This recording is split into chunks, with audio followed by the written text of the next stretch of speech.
যুদ্ধবিধ্বস্ত যে গাজায় এখনো ক্ষুধার যন্ত্রণা নিয়ে নির্ঘুম রাত কাটান লাখো মানুষ, সেই গাজায় নাকি নেই কোনো দুর্ভিক্ষ। সম্প্রতি গাজা নিয়ে এমনই এক মন্তব্য করেছে বৈশ্বিক খাদ্য সংকট পর্যবেক্ষণ সংস্থা integrated food security phrase classification. 19 December প্রকাশিত এক প্রতিবেদনে সংস্থাটি জানায়, যুদ্ধবিরতির পর মানবিক ও বাণিজ্যিক খাদ্য সরবরাহ কিছুটা বাড়ায় পরিস্থিতির অনেকটা উন্নতি হয়েছে। তবে দুর্ভিক্ষ আপাতত কেটে গেলেও গাজার পরিস্থিতি এখনো অত্যন্ত সংকটাপন্ন।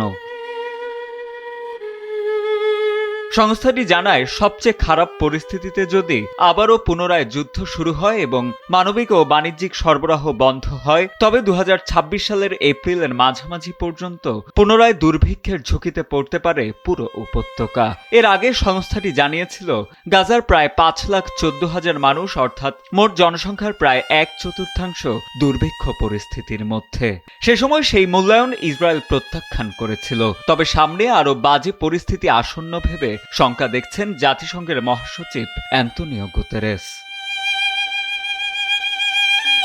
এদিকে ইসরায়েলের পররাষ্ট্র মন্ত্রণালয় জানিয়েছে, আইপিসির প্রতিবেদনে যেটুকু দেখানো হয়েছে বাস্তবে তার চেয়ে অনেক বেশি সহায়তা গাজায় প্রবেশ করছে। ইসরায়েলি মন্ত্রণালয়ের দাবি, চলতি বছরের জুলাইয়ের পর থেকে গাজায় খাদ্যপণ্যের দামও উল্লেখযোগ্যভাবে কমেছে।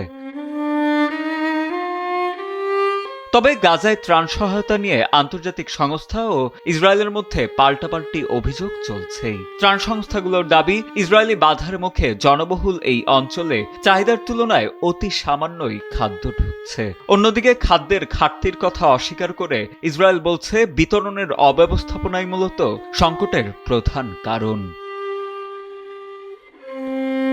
সাজিদ আনিল, ডেস্ক রিপোর্ট, সময়ের আলো।